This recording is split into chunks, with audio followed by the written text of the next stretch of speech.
Los instrumentos médicos se han usado por milenios. Se han descubierto trépanos primitivos para realizar craneotomías en sitios neolíticos.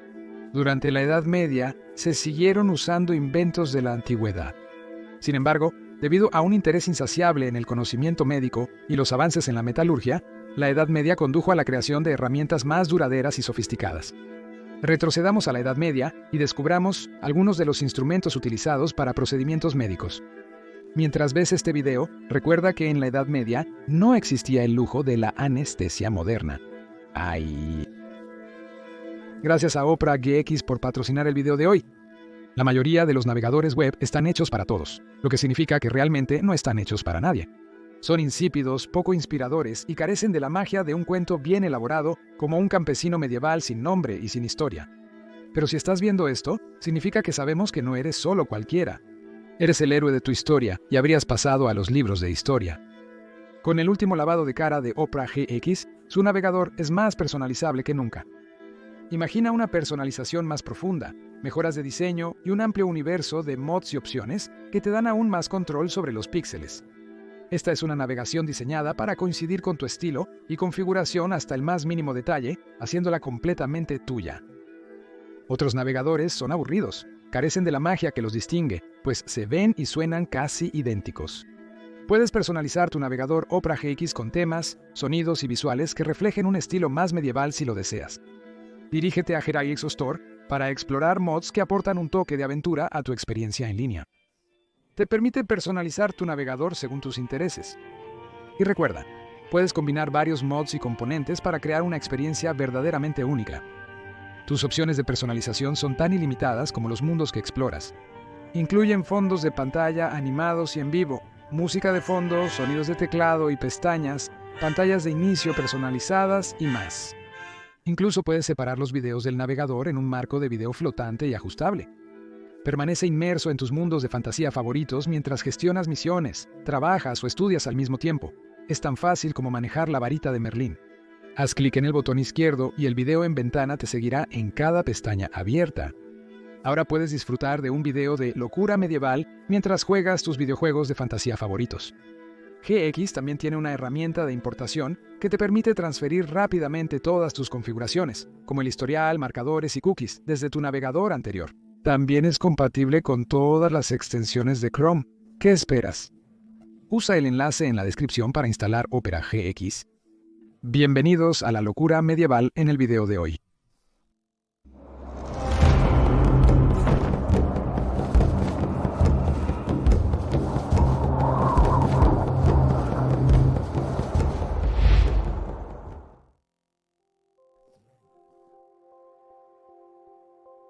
En el antiguo Egipto, el médico de la corte y sumo sacerdote Euri del siglo VI no solo era el oftalmólogo del rey, sino también el médico del vientre del rey, y citando, el pastor del ano del rey.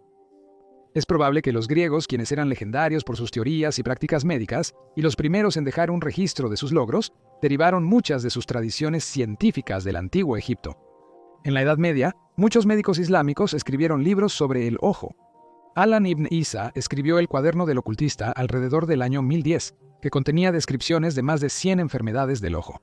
En su tratado, el libro de las elecciones en el tratamiento de las enfermedades oculares, Amr al-Mursali describió 6 casos donde utilizó su invención para tratar cataratas blandas.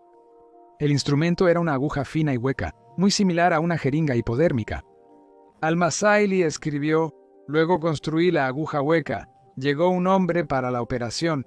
Lo operé con la aguja y extraje la catarata y él vio inmediatamente. Solo vendé su ojo durante 7 días. Esta aguja es única. La he usado en múltiples cirugías en Egipto». Los medievales europeos fueron muy influenciados por el conocimiento médico de los eruditos islámicos del Medio Oriente y Norte de África. Entre los siglos VIII y XIV, la Edad de Oro islámica vio desarrollos importantes en anatomía, cirugía y farmacología. Las cruzadas también ayudaron a difundir el conocimiento y las técnicas médicas entre el este y el oeste. Al-Sarawi, también conocido como Aba Qasis, fue un cirujano, médico y químico árabe de la zona musulmana de Al-Ándalus, en la península ibérica. Escribió una enciclopedia de 30 volúmenes titulada Kitab al-Tashrif, el libro de cirugía. La fama de su libro se extendió no solo en el mundo islámico, sino también en Occidente, y fue traducido al latín en la segunda mitad del siglo XII. El último y 30º volumen de su magna obra se llama Sobre cirugía e instrumentos. Describe qué herramientas usar para procedimientos específicos, incluyendo diagramas. Alpacasius también describió un instrumento similar a la jeringa para la irrigación de la vejiga. Cita: cuando ocurre una úlcera en la vejiga, o hay un coágulo de sangre o un depósito de pus, y deseas instilar en ella lociones y medicamentos, esto se hace con la ayuda de un instrumento llamado un continua. Cita. Está hecho de plata o marfil, hueco con un tubo largo y fino. Fino como una sonda, completamente hueco excepto por el extremo que es sólido con 3 agujeros en él. La parte hueca que contiene un émbolo es exactamente del tamaño para ser cerrada por él, de modo que cualquier líquido se aspira con él cuando lo subes, y cuando lo presionas hacia abajo se expulsa en un chorro. Sumerge el extremo de la jeringa en el líquido y aspira el pistón. Luego introduce el extremo en la uretra y expulsa el líquido en la vejiga.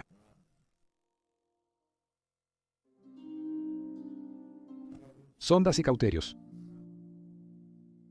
Había varios tipos de estos instrumentos, generalmente hechos de metal hueco o sólido, que podían calentarse si era necesario. Dependiendo de su uso, a menudo eran intercambiables. Por ejemplo, en lo que respecta a un dolor de muelas debido al frío, o si hay un gusano en el diente, los medievales creían que la caries dental era causada por pequeños gusanos que vivían dentro del diente y lo comían. Para un diagnóstico de dolor de muelas, entonces cita: toma leche de vaca y déjala hervir, luego toma algodón, envuélvelo alrededor de la parte superior de una sonda, sumérgelo en la mantequilla hirviendo y aplícalo rápidamente al diente adolorido y manténlo allí hasta que se enfríe. Repite esto varias veces. O toma un tubo de bronce o hierro, caliéntalo en el fuego y aplícalo al diente mismo. Haz esto varias veces. El dolor ciertamente se irá el mismo día o al siguiente. Un cauterio puede tener más de una punta, como en el caso del tratamiento para un hombro dislocado, cuando se recomienda que después de reajustar la dislocación, se debe insertar un cauterio caliente de 3 puntas a través del pliegue de la piel. Debido a que la piel ha sido pellizcada en un pliegue, esto causará 6 quemaduras que deben ser tratadas con, cito, fugas bien machacadas con sal.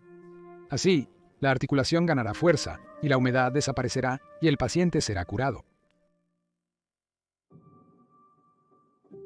Taladros. La trepanación de cráneos humanos ha estado ocurriendo durante miles de años, y es el procedimiento médico más antiguo del que tenemos evidencia.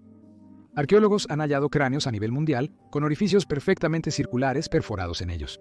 El paciente podría haberse operado por diversas razones.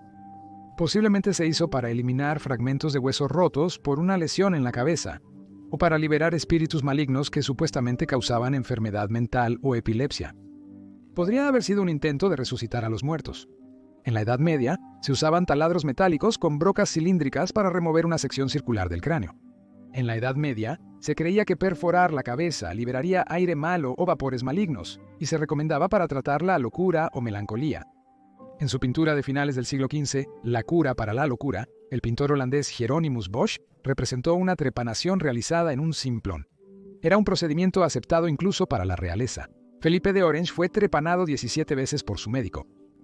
En su libro La práctica de psíquico, publicado en 1668, el médico francés Lazare Riviere escribió, citando: «Si todos los medios fallan, el último remedio es abrir la parte del cráneo con un trapano. Así el aire maligno puede salir». Por este medio, muchas veces se han curado epilepsias desesperadas y puede hacerse de manera segura si el chogion es hábil.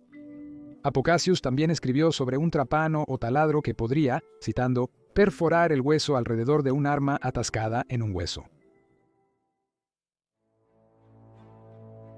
Sierra para huesos. En casos de extremidades gangrenadas o severamente fracturadas, la única opción era la amputación. Nuestros casos describieron la técnica para tratar, citando, un hueso prominente que ha sido roto, colocando un bloque de madera o una tabla firmemente debajo del hueso para que no haya obstáculos para el corte de la sierra. El corte de la sierra debería estar a una distancia de la parte enferma. Si la enfermedad está en la articulación entre 2 miembros, entonces no queda nada por hacer más que raspar. Existen una gran cantidad de instrumentos de corte y sierras para cortar estos huesos, variando su grosor o delgadez, grandeza o pequeñez, dureza o esponjosidad. ¿Cuáles son las probabilidades de que un paciente sobreviva a este tipo de trauma? Si están en el campo de batalla, las posibilidades son bastante escasas con la probabilidad de otras lesiones e infección. Pero si la operación se llevó a cabo en un entorno más sereno, entonces, quién sabe, la velocidad de la amputación y lo bien que se realizó el procedimiento tendrían un efecto profundo en el resultado. Forceps. Extraer flechas era común, ya que recibirlas parecía un riesgo ocupacional para los medievales, quienes usualmente estaban en guerra consigo mismos o con otros países. Abaco describió los diversos tipos de flechas. Cita algunas grandes, algunas pequeñas, algunas con cabezas huecas y algunas sólidas con 3 o 4 ángulos. Algunas tienen lenguas, otras picos. Recomendó extraer cualquier punta de flecha incrustada, agrandando la apertura de la herida y utilizando pinzas para sacarla. En un caso particular, tuvo que seguir volviendo al paciente porque cuando tiraba de la flecha, no salía hasta que, cito, un día la agarró con un par de pinzas fuertes. Todo el proceso de buscar la cosa llevó más de 4 meses. Al remover las puntas de flecha, Albacaces advirtió que, cito, si observas los signos de muerte como un líquido blanco que se parece a la papilla saliendo del sitio de la lesión en la cabeza, o si la comida no digerida sale de una herida en el estómago, o excremento sale de una herida en el vientre, entonces, cito, debes evitar la extracción de la flecha en ese caso, porque generalmente seguirá la muerte. Otros casos también preveían el uso de forceps en el parto de bebés. Extractor de balas. Las armas de fuego se utilizaban desde principios del siglo XIII. Al inicio, gran parte de las heridas de bala eran superficiales y fáciles de extraer, pues estaban cerca de la superficie de la piel. A lo largo de la Edad Media, las armas se volvieron más sofisticadas y el mosquete surgió a principios del siglo XVI. Esta arma era muy poderosa, con balas de plomo fundido capaces de atravesar armaduras pesadas y penetrar profundamente en el cuerpo. La principal causa de preocupación era la infección al tratar a los heridos, y debido a esto, una bala necesitaba ser removida lo más rápido y limpiamente posible. El extractor de balas tipo tornillo era un tubo hueco de metal con asas en un extremo. Entre las asas había un tornillo central que extendía la punta del extractor de balas. El operador insertaría el extremo largo del extractor en la herida y luego se giraría el tornillo central hasta que perforara el metal blando de la bala. La bala podría ser extraída girando el tornillo en dirección opuesta, con la esperanza de que el paciente no se desangrara. Espectáculos. En 1268, un fraile inglés llamado Roger Bacon escribió su Opus Majus, una obra que cubre todos los aspectos de la ciencia natural. En la parte 5, el estudio de la óptica, explicó cómo una lente curva simple, no más gruesa que su radio, podría ampliar el texto al apoyarla sobre una página. Varios médicos árabes realizaron descubrimientos oftalmológicos durante la Edad Media. Los griegos y romanos tenían ideas sobre la luz y la visión, pero no fue hasta que Alexander de Spina, quien murió a principios del siglo XIV, reinventó las gafas que se hicieron populares entre los monjes en Occidente. De Spina, un fraile dominico de Pisa, tuvo la brillante idea de equilibrar lentes frente a los ojos, creando los primeros anteojos del mundo. Pocas personas laicas podían leer en ese momento, pero el clero los encontró invaluables al transcribir y traducir manuscritos. Documentos dudosos. Siempre que haya dinero por ganar, siempre habrá estafadores. La medicina medieval, en especial la oftalmología, no fue la excepción. En el Imperio Otomano existían médicos oculistas itinerantes llamados hijos de la golondrina. Operaban a pacientes con cataratas usando cuchillos, a menudo con resultados desastrosos. Probablemente por eso viajaban mucho. En el mundo árabe, 10 tratados sobre el ojo de Hunayn ibn Ishaq era la guía esencial para los futuros cirujanos oculares. Cualquiera que quisiera realizar una cirugía ocular tenía que demostrar que entendía la anatomía dentro del libro antes de recibir permiso. También había inspecciones aleatorias. Un murtasib podría llegar en cualquier momento para observar el procedimiento y multar a quien realizara por debajo del estándar permitido. Los castigos por una mala cirugía variaban desde una advertencia de retribución divina en el día de la resurrección hasta una paliza en las plantas de los pies. También inspeccionaban las tiendas y podían hervir vivos a los cocineros en sus ollas cuando vendían carne podrida, y arrojar a los panaderos a sus hornos por estafar a los clientes. Gracias por ver este episodio de Locura Medieval. Suscríbete si disfrutas estos videos, lanzamos uno nuevo cada semana. Hasta la próxima, que tengan una excelente semana. Saludos.